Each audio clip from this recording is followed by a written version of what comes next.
كل الناس دلوقتي بتتكلم عن الحلقة السابعة والعظمة اللي حصلت فيها، نظريات في كل حتة، وأنا لسه شغال على تحليل الحلقة التانية. خلينا في المهم، زي ما بيقولوا إن تأتي متأخرة خير من أن لا تأتي أبدا. فبس مش مشكلة، لأن الحلقة الثامنة لسه هتنزل 20 مارس 2026. يعني قدامنا تقريبا 3 شهور أقدر فيهم أنزل تحليل كل الحلقات. يلا بينا نبدأ بتحليل وشرح الحلقة الثامنة من ذا أميزنج ديجيتال سيركس.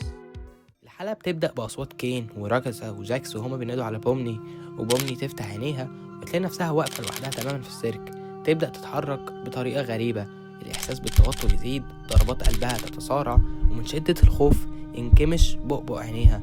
تبص على إيديها تلاقيها اتحولت زي اللي حصل مع كوفمو، الهلع يسيطر عليها. تنادي على كين أو أي حد يساعدها، لكن مفيش حد. فجأة الجاذبية تتعكس وتتشد ناحية حفرة شبه الحفرة اللي كان بيترمي فيها المتحولين. الفرق الوحيد إن الحفرة دي فاضية. تلاقي كين وجاكس وراجثا واقفين فوق بيتكلموا عنها بسعادة، ومفيش أي ملامح عن الحزن إنها اتحولت. كين يقول يبدو إن صاحبتنا الجديدة اتحولت. راجثا بنبرة سخرية، واضح إن مش كلنا نقدر نتحمل. وجاكس يقول أنا أصلا مش فاكر اسمها. بومني تقع أعمق والظلام يبلعها من كل اتجاه لحد ما يغطيها بالكامل. فجأة تصحى. كل اللي فات كان كابوس، ولا أي حاجة من اللي حصلت كانت حقيقة. تخيل إن كل الحماس ده في أول دقيقة بس، أمال باقي الحلقة فيها إيه؟ دي أول مرة نشوف غرفة بومني فيها، واللي واضح إن تصميمها مقتبس من شكلها هي نفسها، ألوان وملامح لبس المهرجة. راجزة تخبط على الباب، تسألها لو نامت كويس، وبتعتذر لها عن اللي حصل اليوم اللي فات، وتقول لها إنها ما عندهاش أي مشكلة مع بومني لما سابتها وراحت لباب الخروج. لكن بومني واضح إنها مش مركزة في الكلام أصلا، كل تفكيرها على حاجة واحدة بس، إزاي تخرج من المكان ده. راجزة تحاول تغير الجو وتقول خلينا ننسى اللي حصل وتعالي نشوف مغامرة كين الجديدة، شكلها هتبقى ممتعة. كين يظهر بحماسه المعتاد ويعلن عن مغامرة اليوم، فوضى ناقلة الحلوى. والمغامرة عبارة عن مملكة وادي الحلوى، اتسرق أهم مصدر عندهم، شراب القيقب. وهي دي مهمة أبطالنا، الإمساك بالحرامية اللي يظهر إنهم عبارة عن 3 تماسيح من الحلوى. زوبل تعترض على المغامرة، لكن كين يروح لها بسرعة ويقول لها إنه جرب ذكاء اصطناعي جديد في المغامرة دي، وإيه اللي هيخليها أحسن ب57 مرة. خلي بالك من الرقم ده عشان هنرجع له بعدين. جاكس يسأل زوبل لو مش حابة تجرب الذكاء الاصطناعي الجديد، ترفض وتمشي. لكن الغريب جاكس يكسر الجدار الرابع، ودي مش أول مرة. I'm testing out a new AI in this one. It should be 57 times more immersive.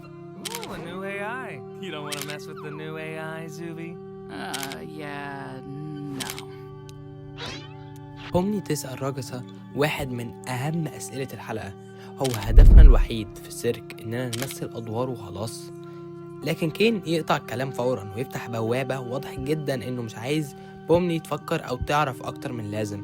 وهنفهم معنى كلام بومني في الحلقة السادسة. الجميع يروح للمملكة ما عدا زوبل. نكتشف إن كين مستخدم شخصيات جانبية لتقمص دور الشعب المملكة، والمملكة تنال إعجاب أبطالنا، وكينجر يلاحظ فراشة من الحلوى تعجبه جدا.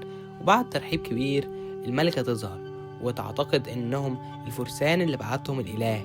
وبعدها الملكة تديهم شاحنة متطورة زي اللي الحرامية هربوا بيها، وتسلم راجسة مفتاح المملكة. والمشهد ينتقل للصحراء، الحرامية جنب الشاحنة المليانة بشراب القيقب، وقائد اسمه جاميجو ويراقب المكان تحسبا لأي مطاردة. اللي معاه يقوله إن شراب القيقب ده مش بس هينقذ والدة جاميجو، ده هينقذ القرية كلها. وهنا نفهم إن السرقة دي مش طمع ولا شر، دي محاولة إنقاذ شريفة، وإن الحرامية مجرد عايزين ينقذوا شعب زي ما أبطالنا بيحاولوا ينقذوا شعب.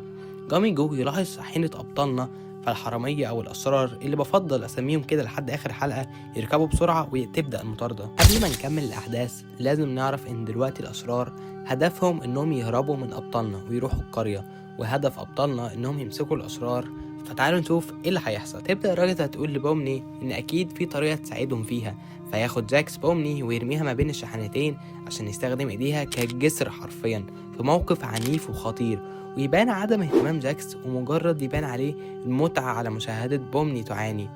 وشوية المشاهد دي زي إن عجبته الشاحنة لمجرد إنها عنيفة، ولما قال لجانجل إن هو عايز ينط على شاحنة الأشرار ويضربهم بالرصاص وهو سعيد بالمقابل. وآخر موقف ليه مع بومني ورينا إن جاكس شخصيته عبارة عن الشخصية اللي تأذي الآخرين لحبها للإيذاء والعنف، ومش مهتمة لمشاعر الآخرين. لكن يا ترى إيه الشخصية اللي تحت القناع؟ وما تقدرش تستحمل بومني، فايديها تفلت وتقع على شاحنة الأشرار، ويروح الأشرار على طريق مش مهيئ للمشي فيه بسبب كثرة الصخور. لكن عربيتهم مهيئة للطرق زي دي، فأبطالنا يقرروا يخشوا وراهم. وبعكس شاحنة الأشرار هي غير مهيئة، والناتج عن عدم اتزان الشاحنة يتعرض كينجر وراجاسا لبعض الإصابات، إن في كمية سكاكين تخش فيهم حرفيا. لكن المفاجأة إن مفيش أي إصابات ولا حتى وجع. ممكن تقولي عشان هما في عالم رقمي محدش يقدر يحس بأي وجع، وده صح عامة. لكن في الحلقة اللي فاتت راجاسا كانت بتتألم جدا بعد ما حصل لها جليتش بسبب كوفمو، وده يبين إن الشخصيات فعلا ممكن تشعر بالألم، لكن في وضع واحد بس، إن في حاجة تأثر على أكواد البرمجية الخاصة بالشخصيات وتبوظ فيها. وهفهمك إيه علاقة ده بالجليتش اللي حصل لراجاسا. ببساطة الجليتش ده شيء موجود في كل الألعاب والمواقع والبرامج، ده بيكون بسبب عدم مثالية الأكواد البرمجية أو في خلل. بما إن راجاسا ما كانش فيها أي مشكلة في الأكواد بتاعتها، أكواد عشان هي دلوقتي جوه لعبة، بمعنى هي عبارة عن شوية أكواد وأرقام، وأول ما كوفمو لمسها نشر خلل في أكوادها. زي ما إحنا عارفين من الحلقة اللي فاتت إن الفاصل بين لعبة السيرك والواقع هو الفراغ، واللي هيطلع من الفراغ هيرجع العالم الواقعي. النقطة الثالثة، باب الخروج ظهر لبومني في الحلقة الأولى أكتر من مرة، عشان هي طول الحلقة مش مصدقة إن دي حقيقة وإنها في كابوس، وكانت متأكدة إن في مخرج. لكن لو أخدت بالك إن في الحلقة التانية ما ظهرش باب الخروج ولا مرة، وده عشان سببين. أول سبب إن بومني بطلت تحس إن فعلا في طريقة للخروج، وإنها خلاص محبوسة هنا للأبد. وتاني سبب إنها كانت منشغلة في مغامرات كين ومفيش وقت تفكر في طريقة للخروج. لكن ايه اللي هيحصل للشخص اللي طالع من السيرك؟ على ما اتوقع ان الشخص اللي بيطلع ذكرياته بتفضل في الجسم الرقمي، فعشان كده بيبقى ذكريات في الجسم لكن من غير عقل يتحكم فيها. فعشان كده كل المتحولين بيفضلوا يكسروا كل حاجة قدامهم، ولما يلمسوا حاجة بيخلوها تجلتش عشان بيبقى فيه خلل في اكوادها البرمجية. لكن ليه كين بيحطهم في حفرة سودة ومش بيقضي عليهم؟ أول حاجة ليه سودا؟ عشان يهدوا. لكن ليه مش بيقضي عليهم وخلاص؟ عشان يحافظ على ذكرياتهم. ونرجع لأحداث الحلقة، جاكس يقول لجانجل إنها تخبط في شاحنة الأسرار فترفض، لكن يقول لها لو مخبطتيش هقول لراجس على تمثال. أنهي تمثال يا ترى؟ شكل فيه حاجات جانجل مخبيها عنا. فتوافق جانجل وتخبط شاحنة الأسرار، والاتنين يفقدوا السيطرة، وأبطالنا يقعوا في نهر من الشوكولاتة وشاحنة الأسرار، وبومني تفضل تعلق كده في الجبل، نفس بالظبط اللي بيحصل في الألعاب، جليتشات تخليك تنزل تحت الأرض. ففعلا يقع جاميجو بومني تحت الأرض، أو بمعنى أصح ينزلوا تحت الخريطة، ويفضل جاميجو يخبط في أباريق شاي كتير لحد ما يقع على الأرض في مكان غريب وضلمة ولوحده، ويبدأ ينادي على أصحابه أو على أي حد بنبرة خوف وقلق، لكن مفيش حد بيرد. ويفضل يمشي ويمشي لحد ما يشوف ناس قدام ويجري عليهم، ويطلع ان هما مجرد عبارة عن مجسمات لكل الشخصيات اللي ظهرت في المغامرة، زي الملكة وفيل الحلوى والشعب المملكة ووحش من الشوكولاتة هنشوفه لسه كمان شوية، ويشوف أصحابه ويشوف نفسه. لكن قبل ما نكمل لازم تعرف ان ده شيء طبيعي وبيبقى موجود في الألعاب والأنيميشن. ويبدأ جاميجو يبص على مجسمه ويبان على ملامحه الخوف، وعنده حق، عشان تخيل انك تلاقي نسخة منك مجرد واقفة ولا فيها روح ولا مشاعر ولا حية. مرة واحدة تقع بومني في نفس المكان ويسألها احنا فين، فتقول له احنا شكلنا تحت الخريطة. فيقول خريطة عشان هو بالنسبة له دي حياته الحقيقية، مفيش حاجة اسمها خريطة. ويسألها هو ليه أبطالنا مش موجودين جنب المجسمات؟ فتقول له عشان احنا مش شخصيات جانبية. جاميجو يستغرب ومبقاش فاهم قصدها ايه، ويبدأ يسأل انتوا مين وانا مين وفين والدتي. فبومني تبدأ تقول له ما تفكرش في كل ده، واكيد في طريقة نطلع فوق تاني. وجاميجو ما يهتمش لكلامها ويقول لها قوليلي انا ايه بالظبط. ويجي المشهد على بقية الأبطال، وبعدها يظهر وحش الشوكولاتة اللي قلنا عليه من شوية ويبدأ ياكل أبطالنا. لكن راجاسا تقول له احنا مش حلوى، احنا مش أكل. فيحس بالتقزز انه كان هياكل حاجة غير الحلوى، ويطلع اسمه فادج، ويقول انه كان زمان بيعيش جوه المملكة، لكن الملكة طردته بعد ما اكل جزء من الشعب.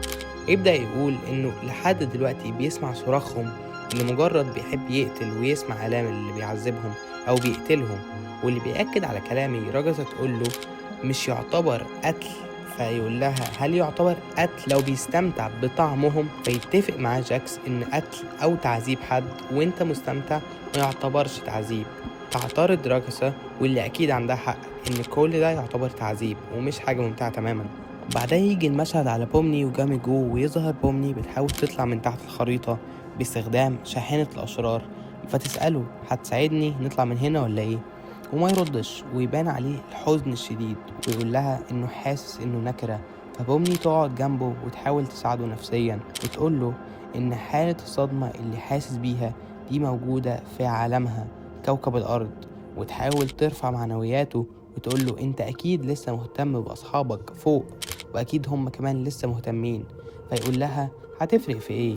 كده كده لما انتم تكسبوا مغامرتكم مش هيفضلوا موجودين. فتحاول بومني تساعده وتقول له انت مش لازم تفضل هنا، انت ممكن ترجع معايا للسيرك وتلاقي هدفك الحقيقي. فيقول لها انت ليه بتحاولي تساعديني؟ هتستفادي ايه؟ بومني تقول له انها بتساعده عشان هي مش عايزة يحس انه نكرة او لا شيء. ده يبين نوعا ما انها كانت في العالم الواقعي كانت لا شيء او ما كانش عندها هدف. بومني مش عايزة حد خالص يحس بالشعور ده، وتقول له كمان انا عايزة صديق. فيبدأ يشعر بتحسن ويقوم يقول لها انه فعلا ممكن يحاول، لكن اهم حاجة ان محدش يقول لاصحابه على اي حاجة من دول، عشان هو مش عايزهم يحسوا باللي حس بيه. فبومني تعمل خطة انها تجيب شوية مكعبات وتحطها تحت الشاحنة، ويمشوا بالشاحنة عشان يحصل تصادم زي أول مرة، وممكن يحصل نفس الجليتش وفعلا يبدأوا يطيروا في السماء لاتجاه فوق الخريطة، ويبان على بومني السعادة لأول مرة من ساعة ما دخلت السيرك. ويجي المشهد على أبطالنا وهما ماسكين الأشرار على ظهر فادج وحش الشوكولاتة، ويبان على جاكس الإحباط من المغامرة، وإنه كان متخيل إنها كانت هتبقى أكتر عنف وفوضى، وده يثبت أكتر إنه شخص بيحب العنف. وفي الناحية التانية تبدأ تسأل راجس الأشرار على مكان بومني، فيقولوا لها إنهم شافوا بومني وجامي جو اختفوا. ده فعلا اللي حصل. بيقول كينجر إن لو ساعت الأمور أكتر نقول لكين إنه يلاقيها على طول، لكن راجسة قلقانة أكتر على إنها لو مرت بتجربة سيئة تانية، عشان كل المغامرات اللي راجسة أخدت بومني فيها لازم يحصل حاجة وبومني يحصل لها مشاكل نفسية زيادة بدل ما تحلها. وتقول كمان راجسة إن بومني تقريبا مش حاسة إنها بتحبها كصديقة قوي، وكينجر يقول لها ده طبيعي وصعب على أي حد يمر بده، وهي مش لازم تاخد الموضوع شخصي. ويقول لها انا فاكر انك قعدتي كتير لحد ما تتعودي على السيرك. والغريب في النقاش ده كله ان دي اول مرة كينجر يتكلم بطبيعة او من غير اي جنون، وفاكر حاجات قديمة. وحتى راجسة متفاجئة، ويبدأ جاكس وجانجل يلاحظوا صوت من بعيد ويبصوا ويلاقوا شاحنة جاية عليهم، اللي هي الشاحنة اللي فيها بومني وجامي جو، وتقع ويطلع منها بومني وجامي جو، وتجري راجسة على بومني وتسألها هي عاملة ايه، وتقول لها انها كويسة وبقى عندها صديق جديد. ويروح جامي جو على اصحابه ويسألوا هو كان فين، لكن يقول لهم الاحسن انكم ما تعرفوش. يقول لأبطالنا بما ان في شحنتين شراب قيقب دلوقتي ممكن صحابه ياخدوا واحدة ويودوها للقرية وهم ياخدوا التانية. ويظهر على جاكس خيبة الامل في المغامرة، وكمان انه وحيد. فتيجي راجسة تقول له هيبقى في فوضى وعنف اكتر في المغامرة اللي جاية. وتيجي بومني عشان تعرف راجسة على جامي جو وتقول لها انه هيرجع معاهم للسيرك. فراجسة تقول لها هل ده مسموح اصلا؟ فبومني تقول لها ان حياة جامي جو نوعا ما اتدمرت بالكامل، ودي اقل حاجة هي ممكن تقدمها له. ويقول جاكس يلا نخلص المغامرة وناخد الشاحنة للمملكة. يرجعوا للمملكة وتذكرهم الملكة، وتظهر بوابة زي اللي خلتهم يروحوا المغامرة دي. وقبل ما يخشوا يسمعوا صوت الوحش، ويطلع ان جاكس ساب له باب المملكة مفتوح عشان يخش، ويحس جاكس ببعض من المتعة. ويرجعوا للسيرك وجامي جو يشوف السيرك لأول مرة ويقول إنه هيتعود عليه، لكن للأسف ما يلحقش. وكين يقول شكلي في شخصية جانبية دخلت السيرك، ومن غير أي رحمة يخفي جامي جو ويحذفه من السيرك، ويحصل صدمة لبومني. لكن كين بيقول لها أنا عارف إنكم بتحبوا الشخصيات الجانبية، لكن لو ما بقاش عارف يفرق ما بين شخصيات جانبية والرئيسية مش عارف ممكن يحصل ايه.